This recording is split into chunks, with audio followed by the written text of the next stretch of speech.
मैं आज तो आपको पढ़ाऊंगी ज़माने मुस्तक़बिल सादो। इससे पहले मैं आप लोगों से कहना चाहूँगी, आप लोग खैरियत से हो, खुश हो और अपने घर में सेफ रहो, क्योंकि ये बहुत ज़रूरी है हम लोगों के लिए। जो हम लोगों के पास एक वबा आई हुई है, इससे बचाव के लिए सिर्फ हमारे पास एक यही हल है कि हम अपने घरों में रहें, हाथ धोते रहें और बिल्कुल ही बेकार ज़रूरत घरों से बाहर ना निकले, क्योंकि बहुत तेज़ी से फैल रहा है। तो मेरी आप लोगों से रिक्वेस्ट है कि अपना ख्याल रखें, अपने घर वालों का, अपने बच्चों का, सबका ख्याल रखें और घर में रहें, हाथ धोते रहें, सैनिटाइजर यूज़ करें, मास्क लगा के, और जब ज़रूरत हो तो मास्क लगा के बाहर निकलें, अदरवाइज़ ना निकलें, क्योंकि बहुत मुश्किल हो गया है इस वक्त। बहुत ज़्यादा जो है तादाद बढ़ती जा रही है।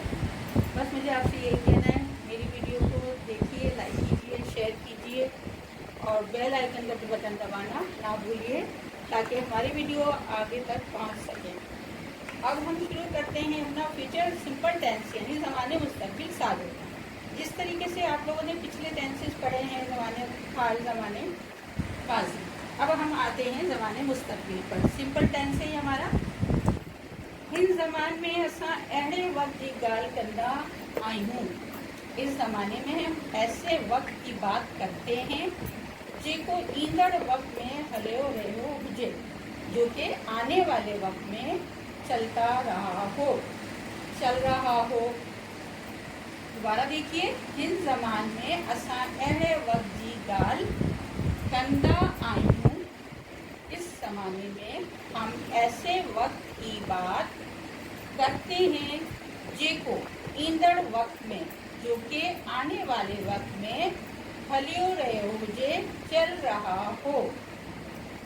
इसकी पहचान है, हिन जे सुञाणप किया है त जिन जे जुमले के आखिर में, इसकी पहचान यही है कि जिसके जुमले के आखिर में दा, दी, दस, दासू वगैरह अचे, ये ज़माने मुस्तक़बिल सादो चइबो आहे। अब दा से मतलब ये है कि वींदा, ईंदा, वींदी, वींदुस, वींदासू, इस तरीके से ये लफ्ज़ बनेंगे इससे।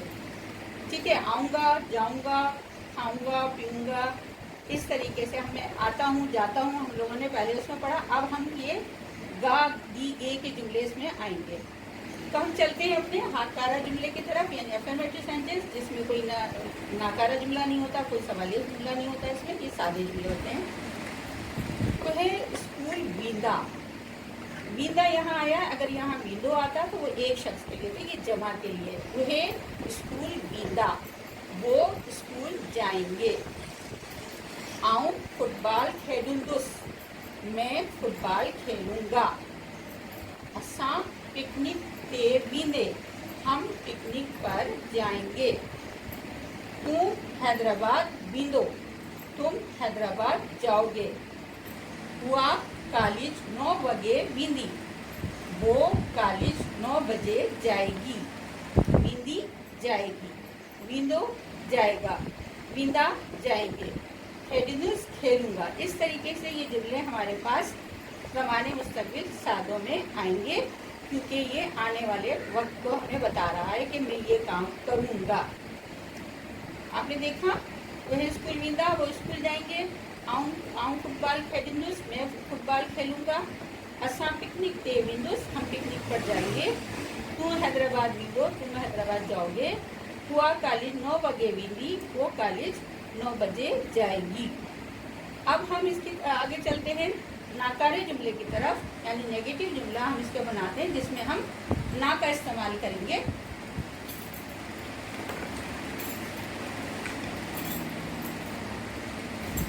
पहला जुमला है हमारा, उहे स्कूल वींदा। तो हम इसको बनाते हैं, उहे स्कूल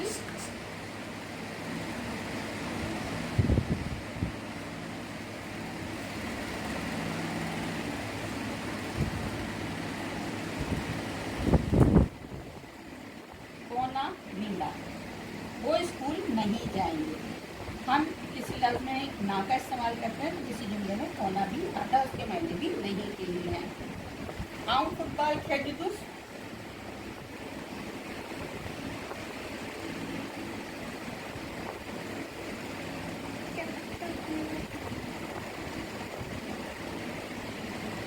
कोना खेलूंगी, मैं फुटबॉल नहीं खेलूंगा।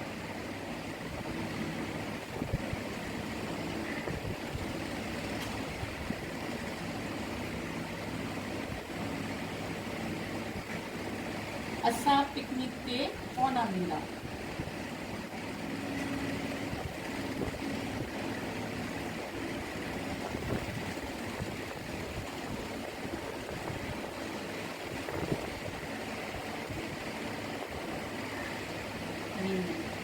हम पिकनिक पर नहीं जाएंगे। ये हो गए आपके नाकारे जुमले। अब हम चलते हैं सवाली जुमले की जानिब। तो सवाली जुमले भी आपके इसमें इजाफा हो जाएगा छा का। ये छा है स्कूल बीता, तो हम यहाँ से कोना यहाँ से हट जाएगा। तो हम ये सारे जुमले को करते हैं रफ। उसके बाद हम करते हैं सवाली जुमले द्वारा।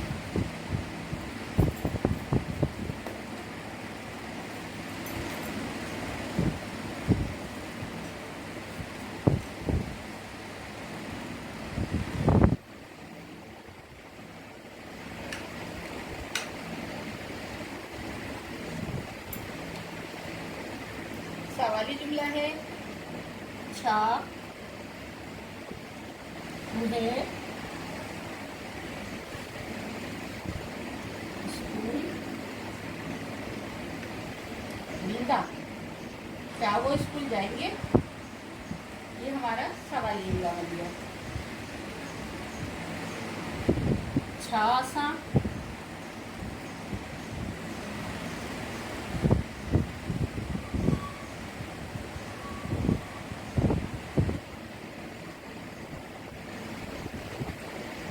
क्या हम पिकनिक पर जाएंगे?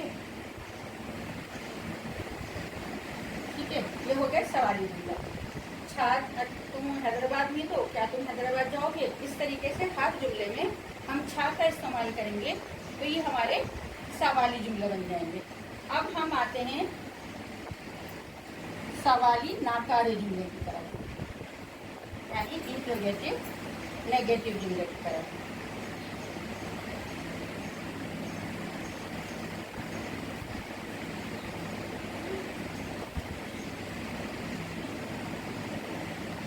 अब इसमें हमें क्या करना है कि इसमें छा का इस्तेमाल भी आएगा और ना का इस्तेमाल भी आएगा। छा उस स्कूल को ना बिंदा,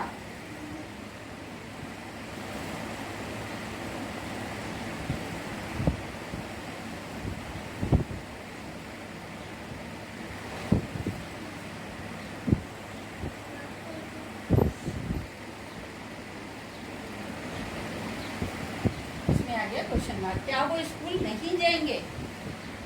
क्या तू फुटबॉल खेली? तो क्या तू फुटबॉल को छा तू फुटबॉल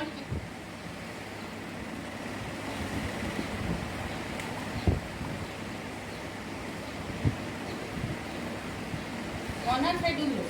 क्या तुम फुटबॉल नहीं खेलोगे? इस तरीके से हमारे हो गए सवाली नाकारे जुमला। तो ये हमारा आज का सबक ख़त्म में इख्तिताम होता है। अब मैं आप लोगों से यही कहूँगी कि बस अपना ख्याल रखिए। और जी व्यूअर्स, ये था हमारा आज का सबक। उम्मीद करती हूँ पसंद आया होगा, समझ आया होगा। और अगर कुछ चीज़ आपको इसमें समझ नहीं आई, डाउट हो, तो ज़रूर मुझसे इसके रिलेटेड बात कीजिएगा। कमेंट सेक्शन में जाकर ज़रूर पूछिएगा। और अपने अतराफ़ का, अपने घर वालों का सबका ख्याल रखिए। और मुझे भी दुआ में याद रखिएगा। अल्लाह हाफ़िज़।